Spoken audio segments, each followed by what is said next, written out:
was given to me. I mentioned last night at dinner, I feel like I won the lottery. Because out of 3 million people in the United States, God gave me this message to share. And I thank God every day for allowing me to do something great for Him. I'm thankful for that. So I won the lottery. Now, here's how this thing works. It's so powerful. It's so simple. It's so simple to understand. It's been there for years. But God allowed me to connect the dots. Frederick Douglass Republican, that phrase, that is an oxymoron. Frederick Douglass, an icon of liberty, because we're losing a propaganda battle, Republican, an icon of racism. Frederick Douglass Republican, those two just don't go together. They just don't go together.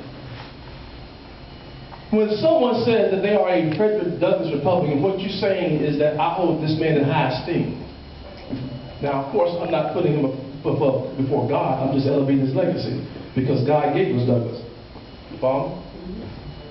I had to mention that statement because somebody tried to put me in check on that. Why are you talking about Douglass all the time? Because God gave me Douglass.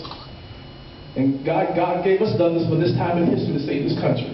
Douglass helped Lincoln save the country several years ago. Because Lincoln said on one occasion, the United States, because of the Civil War, is a house divided. And he brought Douglass in as an advisor.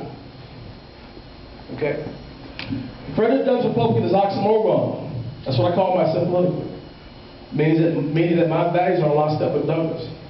Because it's an oxymoron, and most folks don't, the things I just shared with you about Douglass, most folks don't know that, but that's those things. Most folks don't know the substance of Douglass. But if you carefully study and show yourself approved, you're going to know more about Douglass than 90% of the people in this country. And when you're in a conversation with someone, you're driving the narrative. You're framing the debate.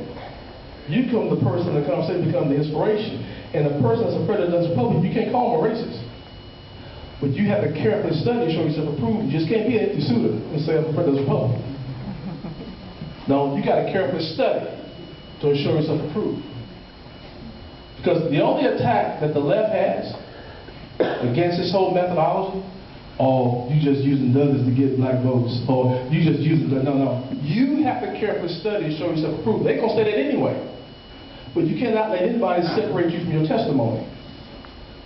They don't know how the God you serve inspired you, touches your heart every day to give you knowledge and deliverance of information. There's a reason why you're here.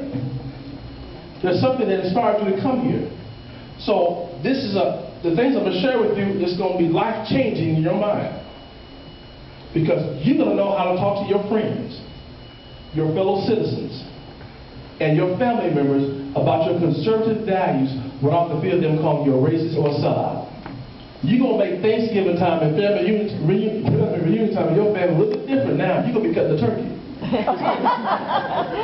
Because you're going to know how to engage. The way we're going to save this nation, we got to know how to engage. Karl Rove has it all wrong. The RNC has it all wrong. Karl Rove wants to spend money and all this and just send all this stuff across the airwaves. You don't change hearts and minds that way. The way you change hearts and minds, you got to engage.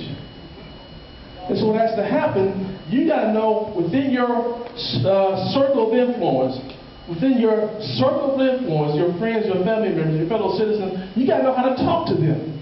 And you got to be willing to talk to people who may not look like you.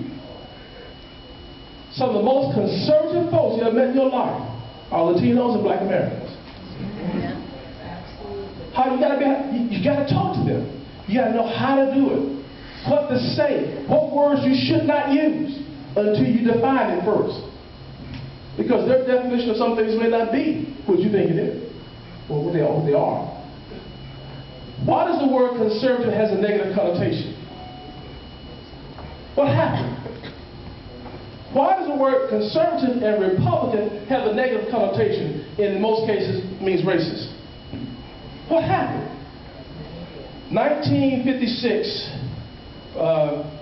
Republican presidential candidate Eisenhower got 40% of the black vote in 1956. Eisenhower got 40%. 4 years later, Nixon ran for the presidency. Nixon got 32% of the black vote. 32%.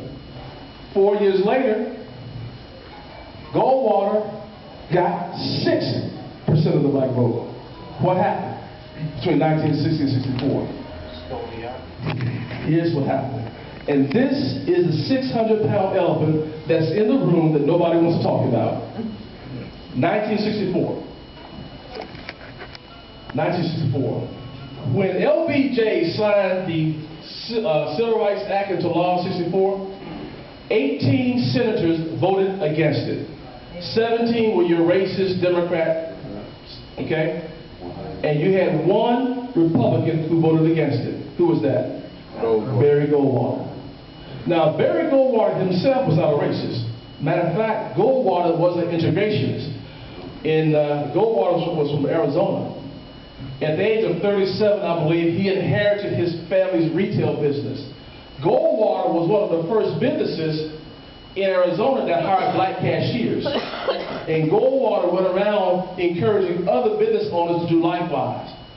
The reason why Goldwater voted against the civil rights legislation of 64, not because he was a racist, but he did it based on constitutional grounds. He sought the opinion of a Yale University professor, law professor at that time, guy by the name of Robert Bork. Robert Bork wrote a 75-page opinion, gave it to Goldwater to help him make his decision. And in that opinion, what came out of it, Goldwater opposed the 1964 Civil Rights Act that was signed now. He opposed it based on Title II, Title VII that dealt with accommodation and employment. Goldwater was against it for constitutional reasons.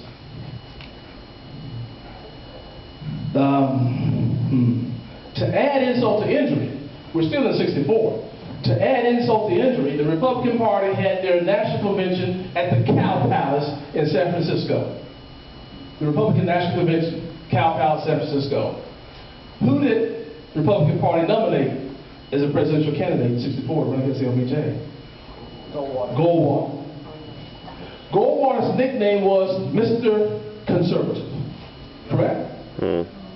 Goldwater wrote a book entitled The Consciousness of a Conservative. Connect the dots now. Goldwater voted against the bill.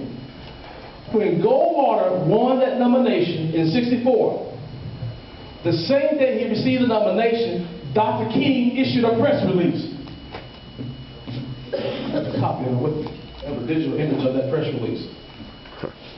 Dr. King issued a press release. What happened then, the party of emancipation, the Republican Party, the party of Lincoln, nominated as a presidential candidate the guy who voted against civil rights. Black folks felt alienated. What about the other 17? Well, the other 17 ran for the presidency. You're right. What about the other 17 were Democrats? They were not nominated to become the president of the United States. You follow me? Goldwater was the presidential candidate for the Republican Party. Okay? So Dr. King responded, because here's the next leader, the next wannabe leader of the United States runs for the presidency.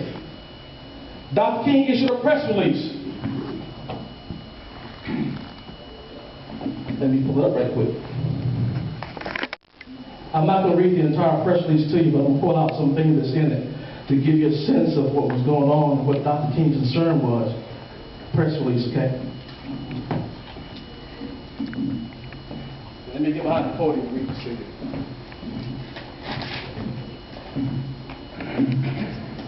This is the press release here, dated July 16, 1964.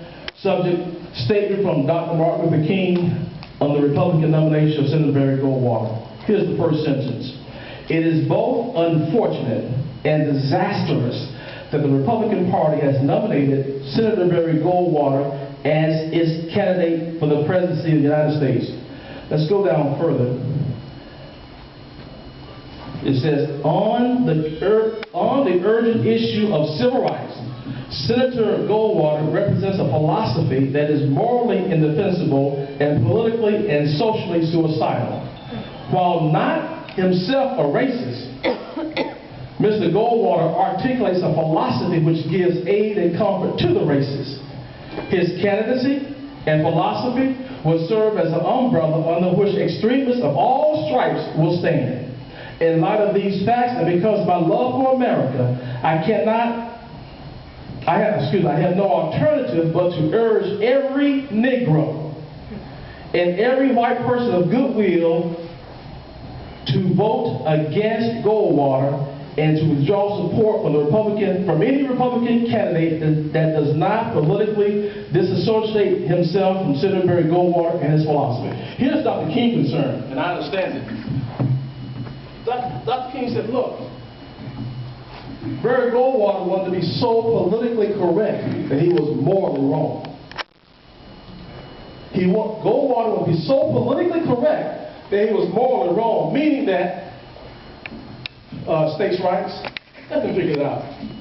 Let blacks in the South, let their future be left in the hands of the racist leaders in politics. Let them figure it out. Dr. King said, there's no way. No way. That's a moral position where he was wrong. And before he died, of course, Goldwater said he regretted how he had voted, and that was a mistake.